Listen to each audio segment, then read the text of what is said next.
A cobertura das eleições 2024 no Manticast tem o oferecimento de Agropecuária Fonseca, soluções e insumos para o agronegócio. WhatsApp 35 3641 2574. A Agropecuária Fonseca fica na Avenida Jarbas Guimarães Neto, 2525, em Brasópolis. Loja Elétrica SOS Instalações, a loja do Ítalo. Materiais e mão de obra em um só lugar. Telefones 35991427677 ou 999180354 ou ainda 984484091. A loja elétrica SOS Instalações fica na rua Capitão Manuel Gomes, 217, centro de Brasópolis. Olá, meus amigos, sejam muito bem-vindos ao Manticast. Estamos aí nos aproximando do período eleitoral, né? 2024 é um ano de pleito municipal, com as disputas aos cargos de prefeitos e prefeitas, né? E também de vereadores e vereadoras nos mais de 5.000 municípios do nosso Brasil. E o Manticast tem o prazer de fazer aí uma série especial de entrevistas com os pré-candidatos a prefeito, a prefeita dos municípios de Brasópolis e Piranguinho. Aqui cada participante vai ter aí a oportunidade de apresentar suas ideias, poder aí, né, trazer suas propostas para os futuros das cidades, né? E tudo em conformidade com as regras que a gente estabeleceu, né? A única diferença das entrevistas entre Brasópolis e Piranguinho, algumas perguntas vão ser específicas de acordo com a realidade de cada município. Destaco que todos os pré-candidatos e pré-candidatas foram convidados e receberam as regras para participação, as mesmas perguntas para todos, com essa única diferença. As entrevistas serão realizadas em ordem alfabética, proporcionando uma igualdade de oportunidade a todos os participantes. Como eu disse anteriormente, para garantir esse ambiente justo e construtivo durante as entrevistas com os pré-candidatos, nós estabelecemos algumas regras essenciais que devem ser seguidas por todos os participantes. Cada candidato vai ter 1 hora para apresentar aí as suas ideias, suas propostas. Esse tempo ele vai ser dividido em 3 partes principais, que é uma breve introdução ali do pré-candidato, a apresentação das propostas e as considerações finais. A divisão de propostas, elas acontecem da seguinte forma. As propostas apresentadas pelos pré-candidatos vão ser divididas em 5 eixos principais, que serão abordados dentro das perguntas que nós já enviamos previamente. Que são elas: saúde, educação, assistência social, que inclui habitação e programas sociais, desenvolvimento, abrangendo aí habitação, abrangendo aí cultura, turismo, esporte, lazer, emprego e renda, planejamento, envolvendo as tecnologias, gestão fiscal, responsabilidade e a regularização fundiária. Durante a entrevista, é expressamente proibido ultrapassar o tempo designado, né, para a entrevista em si, realizar ataques pessoais ou difamação contra outros pré-candidatos, criticar gestões anteriores ou atuais, seja no âmbito municipal, estadual ou federal, de forma desrespeitosa ou prejudicial, e declarar, né, por óbvio, a sua candidatura de forma antecipada, fazer também pedidos explícitos ou implícitos de apoio ou voto.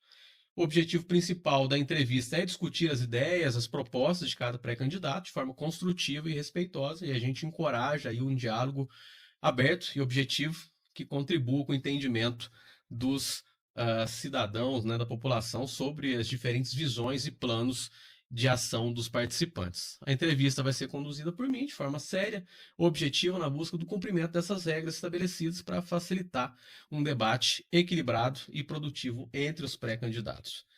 Quem acompanha o Manticast sabe que a gente costuma fazer ao longo da semana os cortes, né, os famosos cortes nas nossas redes sociais, para evitar beneficiar candidato, né, o pré-candidato A ou B. Nós não faremos nenhum corte da série de entrevistas, mas o nosso material pode ser utilizado pelos pré-candidatos para cortes e publicação em suas próprias redes sociais, desde que sejamos aí, né, recebamos o crédito pela nossa entrevista. Destaco aqui que todas as regras e detalhes da série de entrevistas foram enviadas ao juiz eleitoral, à Promotoria de Justiça e também ao chefe da 51ª Zona Eleitoral de Brasópolis, que abrange, além dos municípios de Brasópolis, Piranguinho, também Piranguçu e São José do Alegre. Nós estamos aí ansiosos para ouvir as propostas, né, de cada pré-candidato, para contribuir com esse debate esclarecedor e produtivo, e que as entrevistas sejam de fato, um espaço de diálogo e reflexão para toda a população. A gente agradece desde já a presença do pré-candidato e de todos os pré-candidatos que vão participar aqui e também pelo respeito às regras. Antes de iniciar as perguntas, né, nós gostaríamos de esclarecer que nós temos aqui então a tela, né, com o cronômetro, que começa a contar a partir do momento que eu passar a palavra para o pré-candidato para responder a primeira pergunta. Então vamos lá. Primeiramente, obrigado. Para iniciar, gostaria que o pré-candidato se apresentasse, compartilhando então um pouco sobre quem é, né, e quais suas motivações para se colocar como pré-candidato a prefeito do município de Brasópolis. Meu caro pré-candidato, seu tempo começa a contar a partir de agora. Bom, boa noite a todos. É uma satisfação estar aqui. Quando o Weber me convidou, não sabia, para ser sincero, do podcast, mas vejo que é uma condição e as regras que foram colocadas muito bem delineadas para a gente cumprir. Eu acho que tem que ser assim mesmo, porque equilibra a proposta, né? Bom, meu nome é Otacílio Machado Júnior. Muita gente me conhece por Otacilinho, né? Porque sou filho do Otacílio da farmácia, que tem o mesmo nome do meu pai, então Otacilinho ficou, apesar do grande tamanho e da idade já, mas ficou Otacilinho, o pessoal me conhece. Bom, eu sou engenheiro eletricista, formado em Itajubá, e trabalhei na CEMIG por muitos anos, né? E depois de aposentado pela CEMIG, tive oportunidade de exercer minhas funções em outras empresas como Coab, CETEC e Retiro Baixo Energia, né? E nessas oportunidades eu desenvolvi um trabalho bem contento de todos que era administrador na época, né? Demos bons resultados, colhemos bons frutos para a população de uma maneira geral. E isso me leva a um raciocínio da minha juventude aqui em Brasópolis, né? E muitos me perguntam qual que é a sua motivação, como você mesmo colocou. Eu falo que eu sou o que sou porque sou brasopolense, né? Eu nasci aqui, né? Numa condição de nascer em Itajubá, mas fui registrado aqui. Então, sou brasopolense de carteirinha, como se diz, né? Nunca transferi meu título daqui, sempre fui participante das eleições de Brasópolis, né? Por mais distante que eu tivesse, eu vim aqui votar. Então, o que me motiva muito é o seguinte, eu ter adquirido muito conhecimento na minha carreira política, na minha carreira profissional. Então, com isso, eu quero que Brasópolis, que me permitiu ser o que eu sou, transmitir para a população, levar para a população esse conhecimento que eu adquiri administrativo e experiências fantásticas que tive, até indo do outro lado do mundo, que tive no Japão, tive na Europa, um curso que eu fiz por mais de 60 dias na França. Então, tudo isso contribuiu para um resultado de, como administrador, eu entendo que eu tenho uma competência muito boa para administrar uma cidade como Brasópolis, né? Então, isso que me motiva, eu devolver para a cidade que eu nasci os conhecimentos que eu adquiri ao longo da vida, né? Então, esse é o meu motivo principal de estar aqui participando dessa eleição, desse pleito político. Estou num momento de vida muito tranquilo, né? Porque estou aposentado, tenho uma propriedade rural aqui em Brasópolis, trabalho nela, mexo com gado, adoro ver os animais nascendo e os passarinhos, né, na amanhecer. E isso tudo me contribui, né, para que eu possa estar aqui junto com a população, né, que eu respeito muito, a gente poder contribuir para a melhoria da qualidade de vida da população. Pré-candidato, e a sua visão, assim, qual que é o principal obstáculo que impede o desenvolvimento pleno do município de Brasópolis atualmente? Como que você pretende enfrentar esse desafio aí para promover o progresso do município? Bom, Brasópolis acabou ficando numa posição, e voltando à minha questão aqui na minha juventude, quando eu licionei aqui por 5 anos na Escola Técnica de Brasópolis, né? Brasópolis tinha uma posição estratégica, porque não tinha aquele asfalto de Cachoeira de Minas e Conceição dos Ouros, e era um caminho natural, o pessoal passava, que nosso asfalto aí tem mais de 60 anos, né? E o pessoal todo passava por aqui. E aqui tinha um movimento fantástico, né? E Brasópolis tinha também uma condição cultural, uma condição de lazer muito grande, né? Nós tínhamos escolas de balé, tinha o teatro, tem até hoje, a banda funcionava, tinha vários componentes na banda, né? Eu era um seguidor da banda, a banda descia a avenida, a gente ia atrás da banda tocando. Então, agora a situação ficou diferente, porque com aquele asfalto, o que aconteceu? Muita gente que se deslocava para a praia, etc., passa por lá, né? E Brasópolis ficou numa posição meio isolada aqui. Então, é um grande compromisso que a administração pública brasopolense tem que ter, é inserir Brasópolis nesse contexto, né? E como que é a forma que a gente entende nisso? É trazer o povo, né, o turista, né, para que venha para Brasópolis, e principalmente o aspecto nosso, é o turismo religioso, né? O turismo religioso está crescendo no mundo inteiro, né? Se a gente vê lá Santiago de Compostela, vê outros lugares lá de Fátima em Portugal, etc. E aqui nós temos o Caminho da Fé, né? E recentemente o pessoal desenvolvendo, interagindo para ter o Caminho de Aparecida, que é um caminho que inicia por aqui, né? Santuário a santuário. Então, esse movimento que a gente precisa fazer é exatamente com a intenção de trazer o turista para Brasópolis, né? E outra coisa que é importante, nós temos aqui o observatório, e o observatório precisa interagir com a cidade. Ontem mesmo eu estive em Itajubá e fui visitar, lá tem um prédio novo do observatório, né? Então, nós cedemos aqui o pico do Bom Sucesso, o pico dos dias. Lá é um pico de observação, mas a participação do pessoal do observatório, né, que é aqui pertinho, é pequena, né, porque eles acabam interagindo mais com Itajubá. É natural, Itajubá é um centro de estudo, tem uma universidade, tudo, mas nós temos uma escola técnica aqui também. Então, nós podemos, de alguma forma, trocar informações com o pessoal do observatório para trazer também, além de trazer conhecimento para a juventude daqui se interessar pelo trabalho, trazer também um pouco de turismo, quem sabe? A gente pode criar a oportunidade de vir pessoas aqui para fazer observação, fazer um passeio e ter a oportunidade de olhar no telescópio, né? Eu sei que tem telescópio lá que pode acontecer dessa forma. Então, é uma forma de inserir Brasópolis, né, dentro desse contexto aqui do sul de Minas.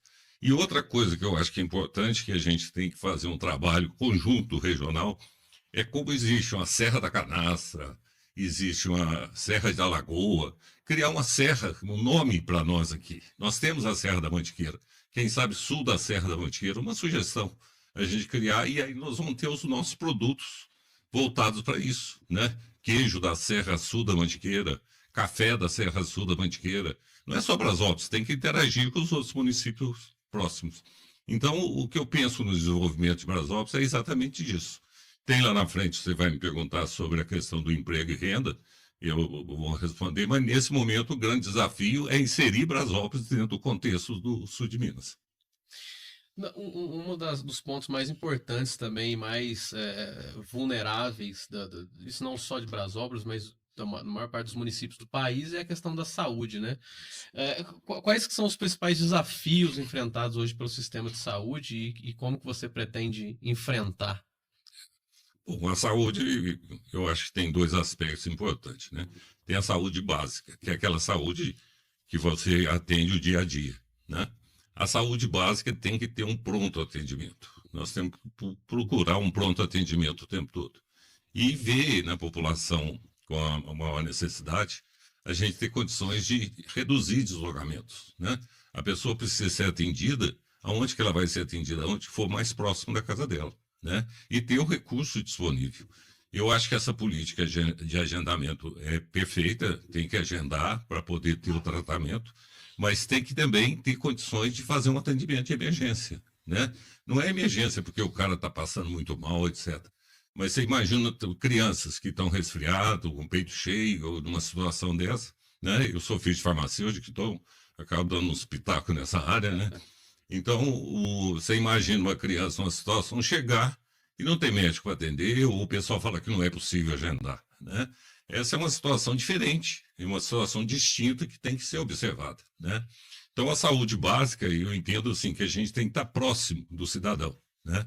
Agora, aquele problema mais especializado, que o cara está com a doença grave e tem que fazer um tratamento, a gente tem que procurar, de alguma forma, amenizar esses problemas que ele está enfrentando. Então, uma pessoa que está com câncer, por exemplo, né?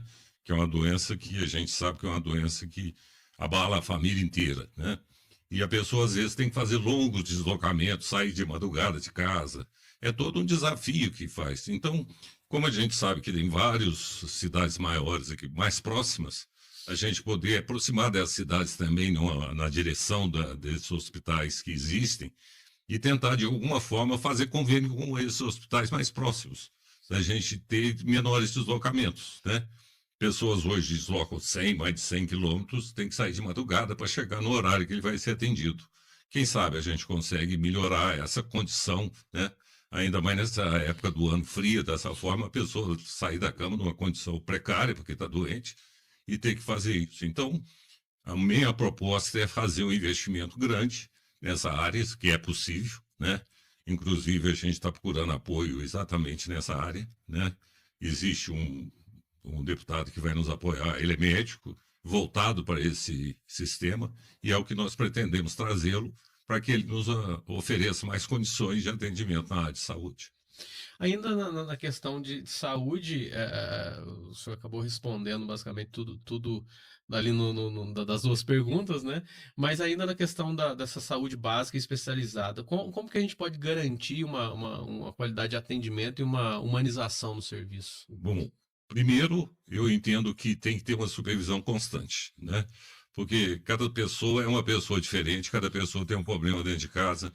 Você chega com a pessoa na hora do trabalho, tem um funcionário que vai trabalhar naquele dia, né? E às vezes ele está com uma situação assim, meio irritado com alguma coisa, ele acaba descarregando a pessoa que está doente, né? Eu já sei várias situações dessa que aconteceram que a gente tem que evitar, né? E se tiver uma supervisão adequada, ele vai perceber que aquela pessoa está numa situação ruim naquele dia e desloca para uma outra função, sem atendimento a público, etc. Então, o que eu pretendo? A gente fazer um acompanhamento sistemático. Uma secretária de saúde, por exemplo, ela tem que estar sistematicamente no atendimento. Não necessariamente em todos os atendimentos ao mesmo tempo, né? Não tem jeito. Mas ela fazer incertas, ela chegar num lugar, chegar no outro, para ver como é que o atendimento está. Porque isso é fundamental. O cidadão vai no hospital para ser atendido é porque ele está precisando. Ele não vai lá para fazer brincadeira com ninguém, né? E aí é isso que a gente pretende, dar recurso e dar uma estrutura para que a pessoa possa cumprir essa obrigação de ficar mais próximo do cidadão. Outro ponto que é extremamente importante dentro do município também é a questão da educação, né? Algo Isso. fundamental. Como que o senhor pretende promover a valorização dos professores e melhorar a infraestrutura das escolas no município? Então, eu entendo que saúde e educação é coisa fundamental. E, para mim, educação é um ponto que tem que ser muito bem acompanhado, muito bem elaborado, muito bem desenvolvido, tá? Eu sou muito a favor das boas práticas, tá? Das melhores práticas. Então, sempre no meu trabalho, eu sempre procurei identificar em locais onde tinham boas práticas de determinada tarefa que nós fazíamos no dia a dia, comum a todos, né? E isso nós chegamos a fazer até um seminário, né, de boas práticas, melhores práticas. E foi ótimo, porque acabou unificando, isso foi feito na CEMIG, acabou unificando os trabalhos, tá? Isso que até a CEMIG me deu a minha viagem para o Japão foi exatamente em cima desse seminário. Eu identifiquei as melhores práticas, nós começamos, a CEMIG deu um resultado fantástico, ficou em primeiro lugar durante muitos anos, a área de distribuição, exatamente por isso. Quando tinha boas práticas, de tempo em tempo a gente fazia. E eu pretendo fazer esse trabalho de educação. A gente sabe, a gente consegue identificar pelos resultados aquelas escolas que têm melhores práticas. Não necessariamente só em Minas Gerais. A gente tem informação que lá no Ceará tem uma escola muito boa. Você tem informação que lá em Santa Catarina tem escola muito boa. Se nós tivermos condições de mandar as pessoas lá, os professores lá, ou um diretor lá das escolas nossas primárias para aprender isso, para assimilar como é que eles fazem, a gente consegue interagir melhor no município. tá? Então, essas melhores práticas eu pretendo desenvolver o tempo todo, e o secretário de Educação que tiver com a gente, ele vai ter que obrigação de fazer esse trabalho, tá? Porque a gente tem a obrigação de fazer uma base muito boa. O cidadão preparado, ele tem condições de enfrentar o mercado competitivo do jeito que está ficando cada vez mais competitivo. Se a pessoa não estuda e não tem um estudo adequado, ele vai ter muita dificuldade no mercado, né? Todo dia tem uma tecnologia nova, todo dia tem uma informação nova, e as pessoas precisam estar preparadas para isso, né? Tem pessoas que se esforçam, que desenvolvem um trabalho e fica muito bem feito. Agora, precisamos incentivar que as pessoas façam. E outra coisa, Weber, que eu acho que na educação tem que estar somado, é o esporte, tá? Entendo que o esporte e até o lazer mesmo tem que estar junto com a educação. Porque o cidadão que aprende no esporte a ganhar e a perder, né? Aquela criança que vem, ele entende disso, né? Porque às vezes uma criança que ganha muito, quando ela perde, ela até chora, né? Mas a gente tem que ensinar esses momentos fáceis e os momentos difíceis, para que a pessoa possa enfrentar a vida dela de uma forma mais coerente, né? Então eu agrego o esporte nessa condição de educação. E quero que os professores incentivem isso, né? Se for possível, a gente vai criar uma aula que chama aula de variedades. Essa aula de variedades, o que vai ter? O aluno vai ter oportunidade de discutir, por exemplo, economia do lar. É uma criança. Eu tenho netos nos Estados Unidos, ele com 6 anos de idade, ele já aprende economia. Por que não a gente não pode fazer isso com as nossas crianças? E desenvolver um trabalho bem feito, né? Então, a gente fazer a criança ser mais crítica, ser mais participativa da sociedade como um todo, tá? Então, essa motivação de criar espaço, educação, com melhores práticas, as melhores práticas podem ser nossa mesmo, mas desde que a gente tenha interesse em fazer, né? E somar com o esporte e somar com o lazer. Se a criança ela tem bons resultados, conquista bons resultados, por que nós não permitir que ela tenha um lazer, né? Na minha época, eu me lembro muito bem que eu tinha um professor chamado Eucrécio, ele era professor de geografia e ele gostava muito de fazer um trabalho de motivação de criança. Ele, de tempo em tempo, ele tinha uma viagem. Até eu fui numa dessas, conhecer o planetário do Rio de Janeiro, sabe? Quer dizer, ele punha a gente num ônibus e levava. Criava, os pais acreditavam, os pais somavam nisso aí e davam oportunidade do filho desenvolver.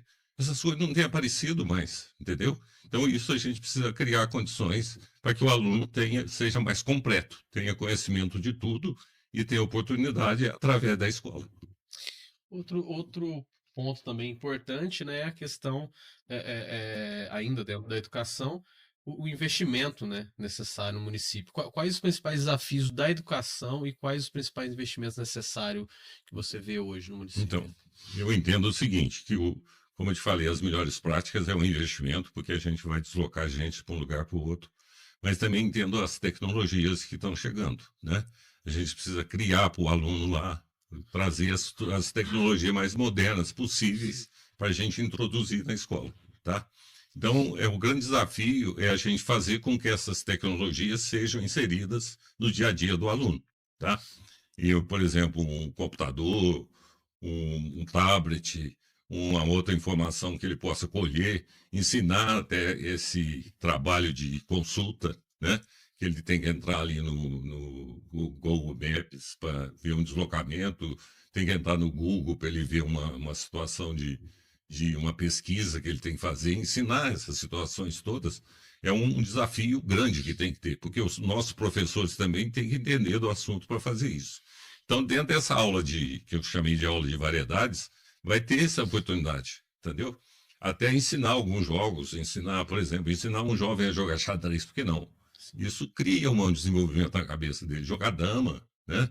Então, e sair um pouco da tela do celular, entendeu? Esse aqui é a maior motivação e esse é o maior desafio, é o maior investimento que a gente quer fazer. Porque quando você investe no cidadão, você cria uma sociedade melhor. Outro ponto também que é um dos importantes na sociedade, né, é a questão da assistência social, né? Para garantir uma moradia digna para a população, há planos habitacionais previstos no seu eventual governo? Então, esse é uma coisa que eu sei muito, sabe? Eu trabalhei na Coab 4 anos e Na Coab, eles têm como a melhor administração que teve lá, foi a diretoria nossa. Era um conjunto de eu como presidente e mais 4 diretores, né? E até hoje encontrei com o presidente da Coab recentemente em Pouso Alegre, ele fez esse comentário comigo. E encontrei com o Zema uma semana atrás, ele também comentou isso comigo. Quando eu falei meu nome para ele, ele falou: eu não te conhecia, mas de nome eu te conheço, entendeu? Porque a gente fez um trabalho muito completo. Nós fizemos 24 mil habitações e entregamos 15 mil títulos de propriedade de casa. Tinha pessoas que faziam 6 anos que estavam esperando receber a escritura da casa.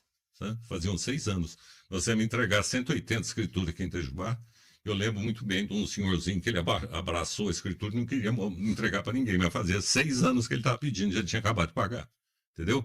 Então, isso é uma coisa muito importante para o cidadão que quer ter a sua casa própria e quando ele paga sistematicamente, ele quer também ter o documento que a casa é dele, né?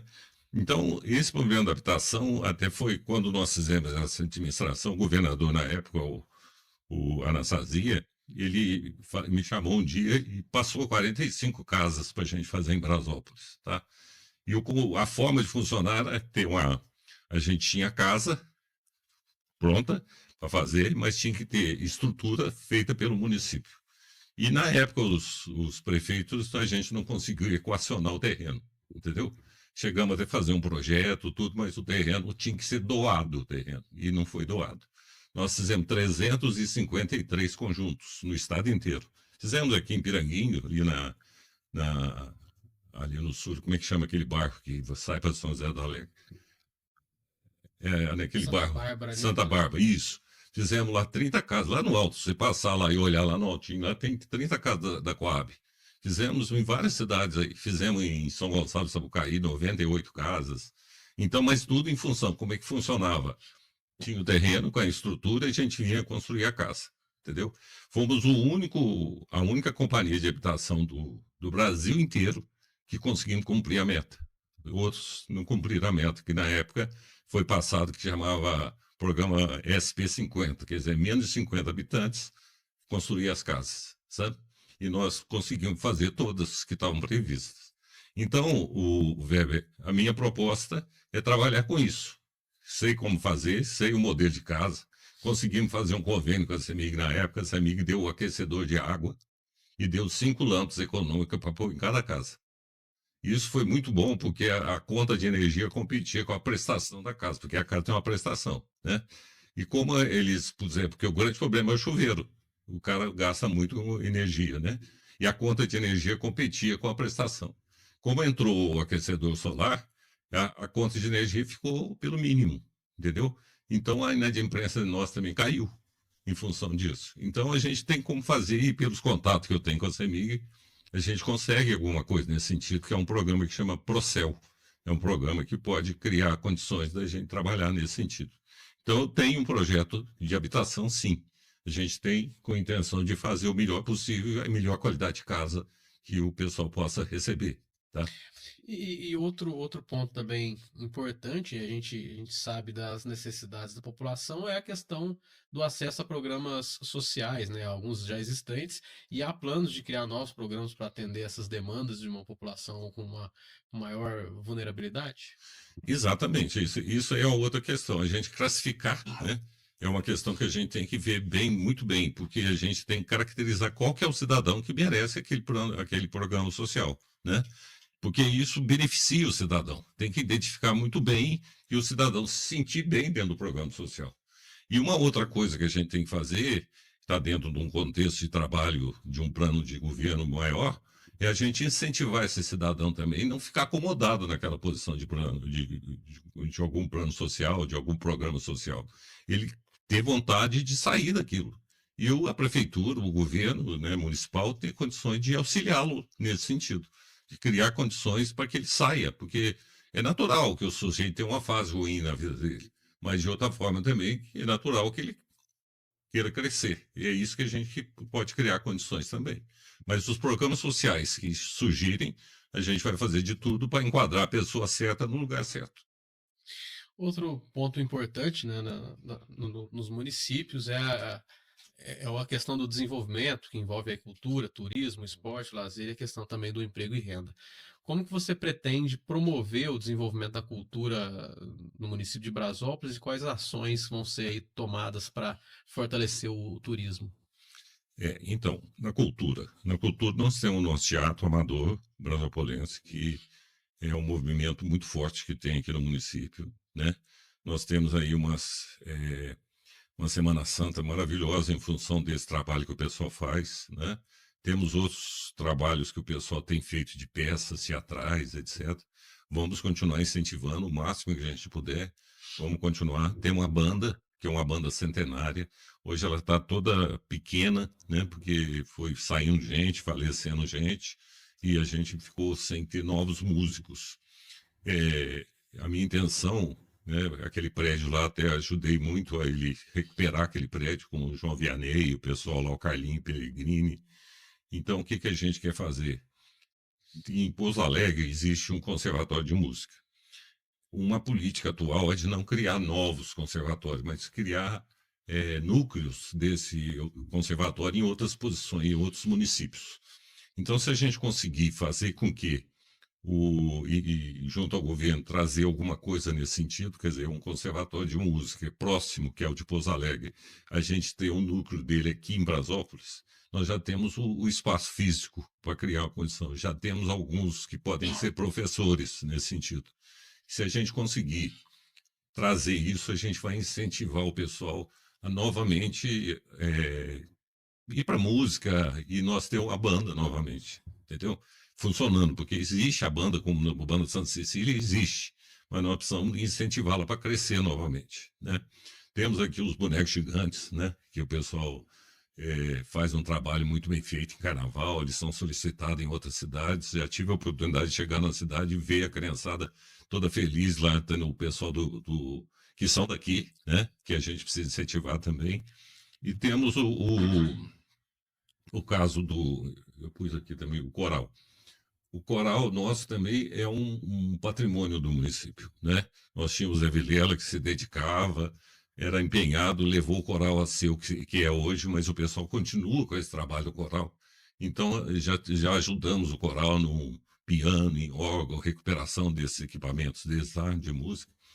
Se a gente puder incentivar mais, fazer mais eventos aqui em Brasópolis, utilizando o coral e participação do coral, ele fazendo um trabalho bem feito, porque tudo é motivação de cultura e arte que a pessoa precisa ir aprendendo na vida, porque não é só trabalho, não é só, né? A gente precisa ter essas diversões, porque a vida é um lapso. Se você deixar passar, você vai acabar entrando por um caminho que o retorno é pouco, né? Então você precisa, e isso nós temos a oportunidade de ter aqui dentro, né? Então, se nós podemos incentivar tanto o teatro, como o coral, como a banda, como esse pessoal, e o carnaval também nosso, que é muito reconhecido aí na região, os blocos de carnaval também incentivar, para que a juventude venha participar, né? Porque a gente teve uma época muito boa que a gente participava, eu mesmo saí em vários blocos de carnaval aí, saía na casa de frios, a gente divertia muito o carnaval daqui. Agora tem que incentivar o pessoal a participar, né? Quais que são as principais propostas, aí já passando para outro tema, para investimentos no esporte e em relação também da ampliação de opções de lazer no nosso município? Eu só queria comentar um pouquinho sobre o turismo, tá? Pode. O turismo, Weber, é o seguinte, como eu falei no começo, o turismo religioso está em crescimento muito grande, né? E nós precisamos criar estrutura, tanto estrutura para receber as pessoas, como estrutura de segurança para esse pessoal poder participar, fazer a caminhada com tranquilidade, né? Isso a gente tem que fazer com os municípios todos que participam, que estão na rota, né, por exemplo, o Caminho da Fé. A gente está na rota disso, a gente tem condição de incentivar o pessoal a dar segurança para esse pessoal que vai. Pelo menos em determinados horários, a gente tem gente nossa fazendo segurança, tá? É uma vontade, se for possível, criar uma guarda municipal para que exatamente cumpra isso. Uma parte da guarda municipal não é só para isso, mas ela tem outras atividades, negócio de vigilância de praças, né? Porque a polícia mas o contingente da polícia tem outras obrigações. A guarda municipal pode contribuir, não precisa ser uma guarda municipal enorme, mas ela pode contribuir com muita coisa, né? Em praças de igreja, e dar uma visão diferente para o pessoal que tem sempre uma segurança por perto, né? Então, e no caminho da fé, que é o turismo religioso, a gente tem esse apoio, tá? E isso fazer com que as cidades que também fazem parte do trajeto participarem desse conjunto. Então, o turismo religioso, para nós aqui, é um ponto fundamental.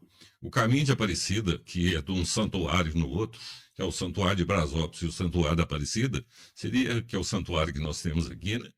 E seria excelente também a gente fazer divulgação dele, fazer uma projeção dele, criar estrutura ao longo do caminho dele, entendeu? Então, eu acho que o turismo nosso voltado. E, do outro lado, nós temos uma topografia muito, assim, agradável para o pessoal vir, etc. Tem até algum município que tira foto nossa e fala que é no município deles. É uma brincadeira que o pessoal faz aí, né? Mas existe uma oportunidade de a gente divulgar mais o nosso... Aqui mesmo tem uma pedra aqui que é maravilhosa, né? Ali na região de Cruzeiro também tem, e aqui no Cancã também tem. Então a gente tem umas cachoeiras, a gente tem que incentivar esse turismo com divulgação. E a rede social hoje que permite a gente divulgar bastante, incentivar o pessoal a participar, fazer eventos, né? Então é essa condição que eu quero trabalhar no turismo, entendeu? E uma coisa que é importante que eu quero desenvolver, por exemplo, nós temos lá o Dona Cotinha, né? Lá no alto. A Dona Cotinha tem etapa do Campeonato Paulista de voo aqui na Dona Cotinha, né? Por que nós não incentivamos, então, os mineiros? Porque eles vão para Valadares. Por que não pode vir para Brasópolis também, né? Criar uma etapa aqui também.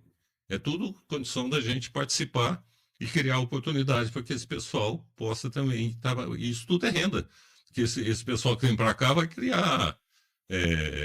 por exemplo, o dia que eu fui em Luminosa, em Corpus Christi, tinha mais de 200 romeiros na praça de Luminosa. A padaria estava assim de gente. O Luiz até estava comigo lá. Então o cara da padaria fica todo satisfeito, né? De estar recebendo tanta gente. O restaurante do lado tinha gente esperando mesa ficar vazia. Então, são situações bem favoráveis para a população ter renda. A pousada, que tem uma pousada na praia, está aumentando o tamanho da pousada. Por quê? Porque está aparecendo mais hóspede, né? Então, tudo isso cria condições de renda. Se nós trouxermos uma etapa, por exemplo, de uma competição de asa delta que seja lá em cima, o pessoal vai, né? Vai gastar aqui em Brasópolis. É isso que a gente está querendo, criar condições, integrando a cidade como um todo. E aí na questão do investimento no esporte e também a relação de ampliação das opções de lazer. Então, o esporte é uma coisa que eu quero investir muito, sabe? Não só o esporte futebol, é o esporte basquete, outras modalidades, o vôlei,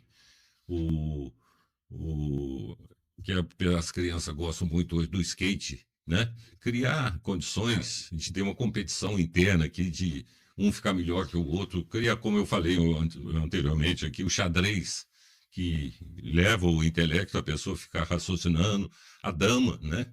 Criar a oportunidade de cada escola fazer uma competição sadia com a outra, criar aquele ambiente, né? Dele, por exemplo, vai ter uma competição de xadrez, vai ter uma competição de skate, né? Tudo isso a gente incentivar as crianças a participarem disso. O futebol nosso aqui, eu joguei futebol por muitos anos aqui em Brasópolis, e a gente tinha titular e aspirante. Era o dia do futebol, a gente ficava por conta, né? Na época a gente bebia só cerveja e tinha outras bebidinhas alcoólicas, a gente não bebia porque tinha que ter desempenho no outro dia. Então eu falo que o esporte compete com outros incentivos que o jovem tem, entendeu? E é uma forma do jovem ir para o outro, perceber que tem outros caminhos, não é só um caminho do mal que ele tem que caminhar, entendeu? Então eu acho que tem essa oportunidade do esporte, é isso que eu quero fazer. O esporte como meio de formação de cidadão, de entender que aquilo é favorável e criar oportunidades para que ele possa praticar. Então eu sei que tem muitos profissionais aí que for de sucesso, vamos supor, Robson Caetano, só para dar um exemplo, tá? Não sei nem se ele faz isso, mas era um corredor, né? E está numa idade, mas ele pode vir incentivar, mostrar o que ele fez. A Debinha, por exemplo, que é uma jogadora nossa aqui, incentivar como é que ela evoluiu, está lá na seleção brasileira. O próprio Pablo Maia, né? Então, a gente incentivar e outros esportes, trazer um jogador de basquete, sei lá, trazer uma pessoa que já jogou basquete e falar como é que foi a evolução dele. Eu vejo e encontro um moleque na rua aí de quase 2 metros de altura, quem sabe a oportunidade dele, né? Eu sei que lá em Pouso Alegre, por exemplo, tem um rapaz lá que nasceu num lugar bem ruim e hoje joga na NBA, né? Então, a gente tem que criar condições do jovem ver que tem opções. Não ficar só sistematicamente achando que aquilo que está acontecendo com ele é o natural, né? Ele tem que ter a oportunidade de enfrentar outras situações para ele melhorar de vida, né? Então, o investimento no esforço, para completar, vai ser nesse sentido. E vou investir mesmo, sabe? Por um secretário de esporte e lazer lá, e ele seja uma pessoa direcionada nesse sentido. E fazer o bem feito, sabe? E aí, na questão da geração de emprego e renda, hoje que é um desejo de muita gente, né? Quais são Isso. as suas propostas para Então, incentivar? no emprego e renda é uma questão, como eu falei do turismo, né? Que ele vai criar, se a gente incentivar bastante o turismo, vai criar muitas oportunidades, não tem dúvida nenhuma. E a nossa observatório e a nossa escola técnica, né? Ontem mesmo eu tive lá na feira que está tendo em Itajubá, na Unifei, e lá eles estão criando oportunidade de startup, tá? E o que a gente percebe? A gente cria as incubadoras, né? De começar a fazer o trabalho delas, né? E aqui nós temos bastante aluno na escola que pode incentivar a motivação deles, a motivar para montar startups, para ele poder desenvolver empresas no sentido de, no futuro, ele ter uma empresa maior, né? Eu tenho, então, um engenheiro formado na escola que está participando da equipe conosco. Ele tem uma empresa hoje, saído de uma startup, lá de Santa Rita, tá? Então, ele tem uma experiência que ele pode trazer para nós essa experiência e criar oportunidade para a juventude, porque uma empresa, vamos supor que você tenha uma empresa, 10 empregos, é pouco. Uma empresa, 5 empregos é pouco, mas se você cria, como Santa Rita tem 50, 60 que gera essa quantidade de emprego, já é uma quantidade razoável, né?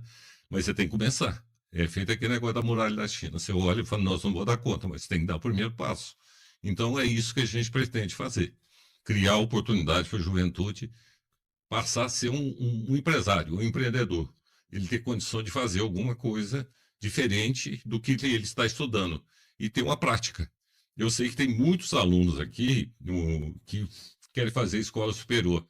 A Adriana mesmo é uma que fez saindo de Brasópolis, indo no ônibus, né?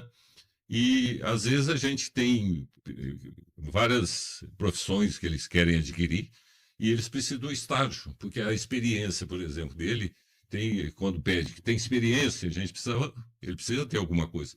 Se a prefeitura fizer um acordo com eles de tal forma que a gente possa criar oportunidade para o estagiário, por exemplo, um auxiliar de enfermagem. A gente está precisando disso o tempo todo, né? Para dar um suporte, para dar uma atuação, para dar uma formada administração também na prefeitura, tudo mais, entendeu?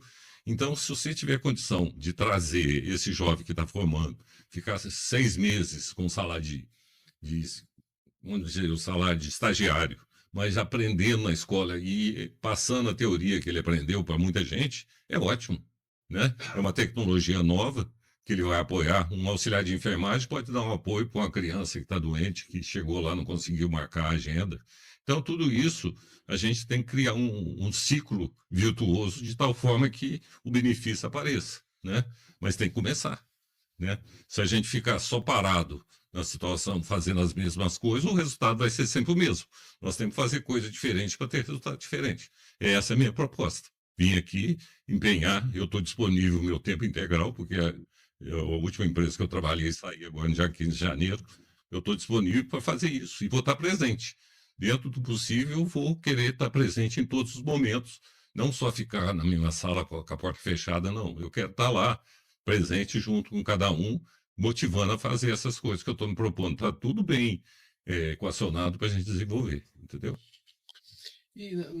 Só completando isso complementa a questão do emprego. Vai dar oportunidade de ter muito emprego. Tá? No planejamento, né? A gente hoje tem, além das tecnologias, a questão da responsabilidade, gestão fiscal, muitos pontos importantes que a gente ainda tem para tratar. Como você pretende utilizar as tecnologias e a inovação para otimizar os serviços públicos e a gestão municipal? Então, eu entendo que há muitos anos atrás, a pessoa não sabia nem o que estava acontecendo, era uma caixa preta, tudo era uma caixa preta, né? Às vezes, a pessoa tinha que fazer o controle manual das coisas, né? E ele não dava para fazer cruzamento de informações, de nada. Hoje, com as novas tecnologias, isso está disseminado, isso é permitido em todos os momentos você fazer cruzamento de informações, né? E veja aí, a Receita Federal está cruzando todo quanto é tipo de informação para que ele possa ter uma certeza do que aquele cidadão está fazendo a declaração corretamente, né?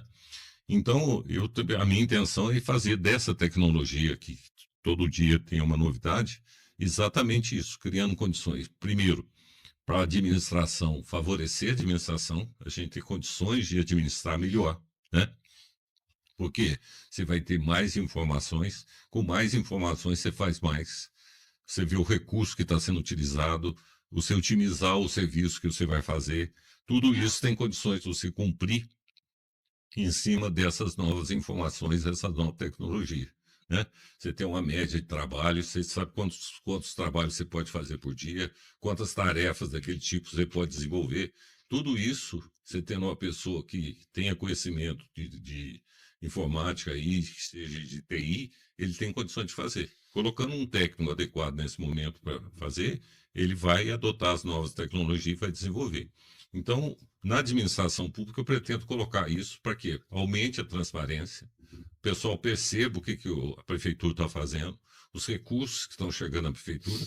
Quem se der a vontade de ir lá consultar vai ter as informações, tá?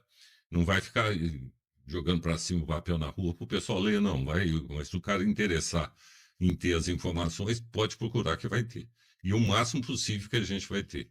Número de funcionários, os funcionários que estão trabalhando em cada área. É isso que a gente pretende, ser bem transparente nesse sentido. Eu sempre fui assim no meu serviço, sabe? Sempre procurei trabalhar junto com o pessoal e sempre tive assim, uma aceitação muito boa do pessoal da base, tá? E os engenheiros que trabalhavam comigo, era uma equipe grande aqui. Quando eu fui superintendente de Varginha, nós tínhamos 1.300 funcionários, tá? Era uma empresa que a gente administrava 600 e tantos consumidores, né? Nós atendíamos 132 municípios. E então era uma estrutura, e durante muitos anos os melhores resultados na superintendência, das 6 superintendências, foram os nossos. Quer dizer, a gente tinha uma dedicação, estava sempre junto com o pessoal, deslocava com o pessoal, ia junto. Então é uma forma que eu faço de trabalho há muito tempo. Como eu percebo que está dando certo, eu vou me atualizando nela, né? E vou dando os resultados. Por exemplo, essa última empresa que eu trabalhei, a Retiro Baixo, que é uma empresa de energia, quando eu entrei lá em 2016, ela era uma empresa que dava prejuízo, quase 10 milhões de reais de prejuízo. Quando eu saí, ela estava com mais de 40 milhões de resultado positivo, né? E nesse intervalo de tempo, distribuiu dividendo. Quando eu entrei lá, ela já tinha 6 anos de funcionamento, nunca tinha pago um tostão para os proprietários, né?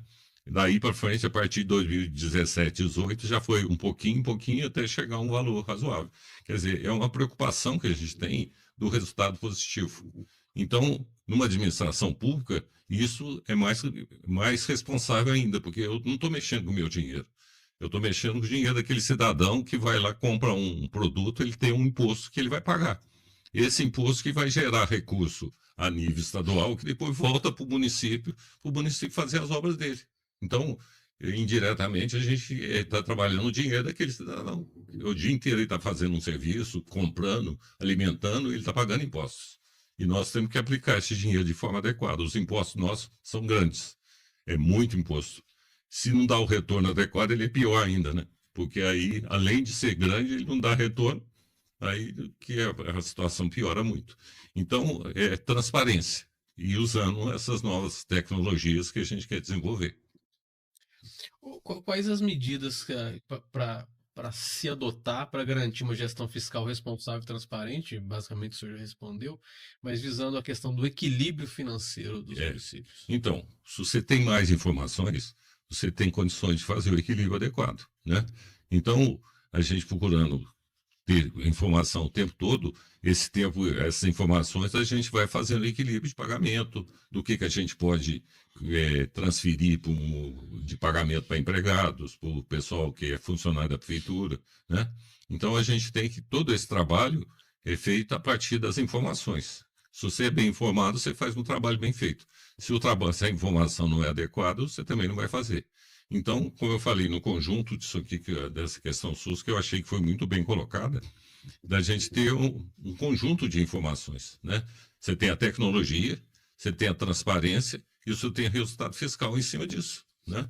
Porque aí você está trabalhando nas várias frentes e dessa forma você vai ter os resultados, né? Do contrário, se você não tem transparência adequada, se você não tem um controle adequado, o resultado também não vai ser bom. Então, é isso que a gente pretende fazer, tá? Que recurso a prefeitura recebe? A gente sabe os orçamentos da prefeitura, os valores de orçamento, tudo. Isso tem. Agora precisa otimizar, né? A gente procurar fazer da melhor forma possível e o que for feito, ser bem feito, né? Outro trabalho importante, né, de uma lei aí de 2017 é a questão da regularização fundiária, né, a REURB, né, que hoje em dia está em andamento no município. Qual que é a sua proposta para a regularização fundiária e ordenamento urbano no município? Então, eu falei anteriormente que eu quando estava na Coab, a gente fez esse trabalho de entregar a escritura para mais de 15 mil pessoas, né? E é uma coisa que é importante, né? Como eu falei, se você tem um imóvel, você pagou aquele imóvel parcelado, quando você concluiu o pagamento, você quer o documento dele, né? Então, eu entendo que esse REURB é muito bom, né? Está regularizando a situação porque Brasópolis tem uma característica que, lá o meu pai, por exemplo, durante muitos anos, ele tinha uma preocupação, né, falou assim, eu tenho a casa, mas não tenho o terreno, que o terreno era da paróquia, né? Então, chegou um momento que algumas pessoas se reuniram e foram até o bispado lá em Pouso Alegre e adquiriram os terrenos, mas nem todos fizeram isso, né? E agora está regularizando, permitindo regularizar, porque tem até uso capião, essa parte toda, e o pessoal está regularizando. Então, o que a prefeitura puder ajudar, auxiliar para que isso aconteça, vamos continuar ajudando, porque a pessoa quer realmente ter o documento dele em mãos. Isso é fundamental, que você ter a sua casa que você pagou durante muitos anos, ter a casa como sua propriedade, né? Aquela velha frase, quem não registra não é dono, né? Então, você está morando no lugar que o terreno é seu e você não tem um registro daquele documento e daquele imóvel, uma hora alguém pode questionar com você se é dono mesmo disso aqui ou não, né? Pode criar dificuldade para você. Então, eu acho que isso tem que, se está indo bem, né? Vamos avaliar direitinho. Se está indo bem, vamos dar a atenção que ele merece e dar o apoio que ele merece. Pré-candidato, nós estamos aí, basicamente fizemos todas as perguntas principais. Não sei se eu fui muito sintético aí, não, mas, né? Mas foi bom. Agora, né, já com 12 minutos aí, a gente vai para a última pergunta, né? Eu deixo então o espaço aberto para que o pré-candidato possa fazer suas considerações finais. E aí, né, dentro das considerações finais, quais são os valores e compromissos que o senhor deseja transmitir para a população? Então, esse é um raciocínio que eu falei para vocês no começo, né? Que eu tenho isso na minha cabeça, que eu tenho uma gratidão muito grande por Brasópolis, né? Nasci aqui e Brasópolis me motiva muito, tá? Quando eu estava na minha esfera pública aí, administrando aqui e acolá, as pessoas de Brasópolis sempre me pediram muita coisa, sabe? Eu tive a oportunidade de fazer muita coisa sem intenção nenhuma momentaneamente, de criar uma situação futura política, nada disso para mim, sabe? Mas já pedi telhado de igreja, que eu fiz lá na Serra dos Mendonça há muitos anos, né? Tem uma professora aqui que eu admiro muito, está com 104 anos, é a dona Maria Noronha, porque quando eu fui estudante de engenharia, eu dei aula aqui 5 anos, né? E esse foi um dos fatores que o Brasópolis me permitiu, quer dizer, o Brasópolis me deu a oportunidade de ser professor aqui. E por 5 anos, eu licionei. A dona Maria Noronha foi a minha mentora no começo, que eu tinha 19 anos. Fui dar aula para pessoas que eram mais velhas que eu, sabe? Eu entrava na sala de aula e sentia o seguinte, eu tenho que ter uma estrutura aqui. Eu nunca dei aula, nunca tinha pedagogia, né? E a dona Maria, então, na hora do recreio, me orientava, sabe? E eu fui adquirindo assim aquele conhecimento e acabei conquistando os alunos. Teve aluno meu que saiu daqui, fez vestibular em Itajubá sem cursinho, sem nada, na época era muito difícil, passou. E depois vieram me agradecer. Então, de alguma forma, a gente contribuiu. Como agradecer outros professores que também deram aula na época, né? Então, eu falo assim, e quando eu entrei na CEMIG, eu entrei com mais 41 engenheiros, nós éramos 42. E eu comento isso com meus netos, né? Que chegava na hora de apresentar trabalho, o pessoal não tinha facilidade em falar em público, porque tinha teoria, como todo mundo tinha, mas na hora de apresentar, dar uma sequência naquele processo, a pessoa não fazia, né? Então, acabava caindo em mim, porque eles percebiam que eu tinha facilidade. Então, eu me destaquei no meio de todos. E desses 42 secretários, eu fui o primeiro a ser promovido, sabe? Por quê? Porque a cidade me deu essa oportunidade de ter essa vivência de professor e falar em público. Então, eu tenho uma gratidão muito grande nesse sentido. Tive as minhas professoras aqui, que tem primárias, tem a dona Zélia, tem a dona Helena Pinto, que é filha do Vicente Pinto, deu aula para mim, a dona Lurdinha, saca, que foi casado com o Zezinho Peixoto, né? E tem a dona Benedita Serpa, que infelizmente já faleceu. Mas todas elas tinham uma força de passar para nós o conhecimento que nós adquirimos, né? E passar aquela informação que a gente precisava ter para a vida. E isso foi muito importante. Tem vários colegas em várias posições que foi evoluindo nesse sentido. É isso que a gente tem que, de alguma forma, trazer de novo para a criançada adquirindo isso. Então eu falo assim, que tem momentos na vida da gente que a gente, quando você nasce, você vai sobreviver. Se não tiver seu pai e sua mãe, você para por ali, né? Pois tem um momento na sua vida que você vai crescendo, né? Aí você adquire alguns conhecimentos e começa a ter as suas opiniões, começa a ficar birrento, começa a ficar alguma coisa nesse sentido. Depois você estuda, né? E você tem uma formação, você começa a plantar algumas coisas da sua vida, né? Você planta, a natureza nos ensina muito, você tem que plantar para colher mais tarde. Como é que você planta? Você nos seus conhecimentos, nas suas amizades, nas suas conquistas que você vai ter no dia a dia do seu trabalho. Depois, lá na frente, você vai ter a oportunidade de crescer o seu serviço, né? Você quer que a pessoa reconheça de alguma forma o que você fez, né? Depois que você está colhendo aquilo, a pessoa está reconhecendo o seu serviço, etc., você começa a colher. Aí você colhe uns frutos, você tem a satisfação de uma pessoa. Eu recebi título de cidadão honorário de vários municípios, pelo fato de eu ter construído casas ou de eu ter feito serviço da CEMIG, né? Então, essa oportunidade a vida me deu, né? Então, mas chega um outro momento que você vai chegando num momento de vida que você quer devolver um pouco para a comunidade que você foi criado, que você nasceu, que você desenvolveu, que você tem amigos, tem conhecidos, conhece sua família, devolver alguma coisa que você aprendeu. E é isso que eu quero fazer hoje, tá? A minha maior motivação é, como eu falei no começo, eu sou o que sou porque sou brasobolense. Eu quero devolver para Brasópolis tudo que Brasópolis me ofereceu naquele momento que eu estava desenvolvendo, né? Que eu estava fazendo minhas colheitas e não estava fazendo as minhas colheitas, eu estava fazendo minha plantação. E esse conhecimento que eu adquiri ao longo da minha vida, eu quero fazer isso, né?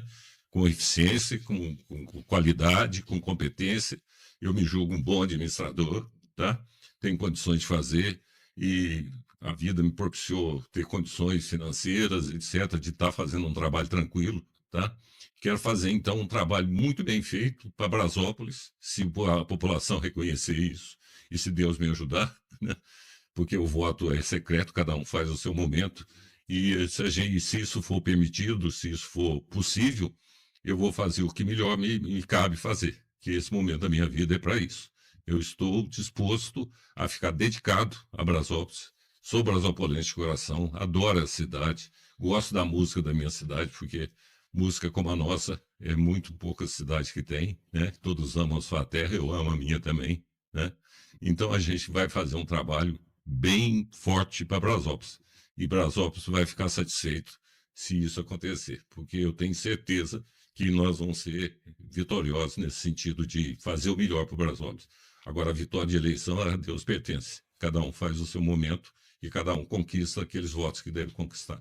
Mas o momento é para isso, tá? Estou pedindo voto para ninguém, estou só fazendo um comentário, certo? Então, o meu objetivo, Weber, é exatamente isso. É isso que me motiva. Voltar para Brasópolis, como eu estou aqui já desde... Nunca saí daqui, como falei, nunca transferi meu título daqui, sempre fiquei aqui em Brasópolis participando de todo o contento de eleição, etc. Tem muita gente que fala que eu desisti algumas vezes, não nada por isso. Como eu sempre estava aqui, as pessoas me enxergavam às vezes como candidato, né? Eu falei, não, eu vai ter o meu momento. Eu vou ser o momento, nunca fui como eu estou indo agora. Vai ter meu momento de ser candidato. E o meu momento é agora. Eu sou candidato, vou até o final, sou pré-candidato agora, vamos ter as convenções em julho. Em julho a gente vai fazer um trabalho bem feito. Aí, se daí para frente a convenção do meu partido entender que eu sou a melhor escolha, vamos para frente, né? Porque lá tem um bom quadro, mas eu estou como pré-candidato e a proposta é essa, tá? E agradeço muito. E falo mais uma vez, sou o que sou porque sou brasopolense e quero fazer o melhor para todos. Muito obrigado pela oportunidade de estar aqui conversando com vocês, tá? Um grande abraço para todos. Obrigado, pré-candidato. Ainda tem 5 minutos. Se quiser utilizar, tá livre. Mas eu acho que a oportunidade que foi me dada, eu acho que falei do que eu realmente pretendo, né? Eu tenho, vamos dizer assim, uma questão de poder de síntese das coisas para fazer as coisas na minha cabeça funcionarem dessa forma, né? Não tenho intenção de ficar fazendo proselitismo nenhum, mas a minha intenção é, como eu disse, é fazer o melhor e criar oportunidades para todos. É a oportunidade que cria o cidadão desenvolve. E cidadão desenvolvido é aquele que participa mais do dia a dia. Participando, ele vai ter melhor resultado e mais satisfação. E nesse contexto de ficar satisfeito, e a cidade melhora a sua qualidade de vida e melhora a autoestima de todo mundo. É isso que a gente pretende fazer. Tá? Muito obrigado, agradeço ao pré-candidato pela participação e também pelo respeito às regras estabelecidas. E você que nos acompanhou, meu muito obrigado. E nos vemos aí na próxima. Até mais. A cobertura das eleições 2024 no Manticast tem o oferecimento de Agropecuária Fonseca, soluções e insumos para o agronegócio. WhatsApp 35 3641 2574. A Agropecuária Fonseca fica na Avenida Jarbas Guimarães Neto, 2525, em Brasópolis. Loja Elétrica SOS Instalações, a loja do Ítalo. Materiais e mão de obra em um só lugar. Telefones 35-99142-7677 ou 99918-0354 ou ainda 98448-4091. A loja elétrica SOS Instalações fica na rua Capitão Manuel Gomes, 217, centro de Brasópolis.